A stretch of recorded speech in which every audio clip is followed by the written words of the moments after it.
ఈ వ్యక్తి కిటికీలో నుంచి బయటకి చూస్తే తన బాస్ యొక్క డ్రైవర్ డ్రింక్ చేస్తూ ఉంటాడు. వేరే వాళ్ళ విషయంలో దూరకూడదు అని తెలిసినా కూడా ఇతను కిందకి వెళ్లి అతనితో నేను పైనుంచి నువ్వు డ్రింక్ చేయడం చూసేశాను, ఇప్పుడు నువ్వు డ్రైవింగ్ మానేయడమే మంచిది అని చెప్తాడు.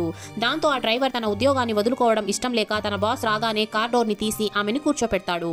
అప్పుడే డ్రైవర్ ఇతనితో కార్ ని నువ్వే డ్రైవ్ చెయ్యి అని చెప్తాడు. దాంతో ఇతనే కార్ ని డ్రైవ్ చేస్తూ ఉంటాడు. బాస్ కార్ ని ఎవరు డ్రైవ్ చేస్తున్నారు అని కూడా పట్టించుకోదు. ఆ తర్వాత ఇతను ఇంటి దగ్గర బాస్ ని వదిలి బయటే వెయిట్ చేస్తూ ఉంటాడు. కొద్దిసేపటి తరువాత బాస్ వాళ్ళ హస్బెండ్ వచ్చి ఇతన్ని ఇంట్లోకి పిలుచుకొని వస్తాడు. ఇంట్లోకి వచ్చిన తరువాత ఇతను తన బాస్ కూతురితో ఆడుకుంటూ ఉంటాడు. ఆ పాపకి కూడా ఇతను చాలా నచ్చుతాడు. అప్పుడే బాస్ వచ్చి ఆ డ్రైవర్ తన ఇంట్లో ఉండడం చూసి షాక్ అయిపోతుంది.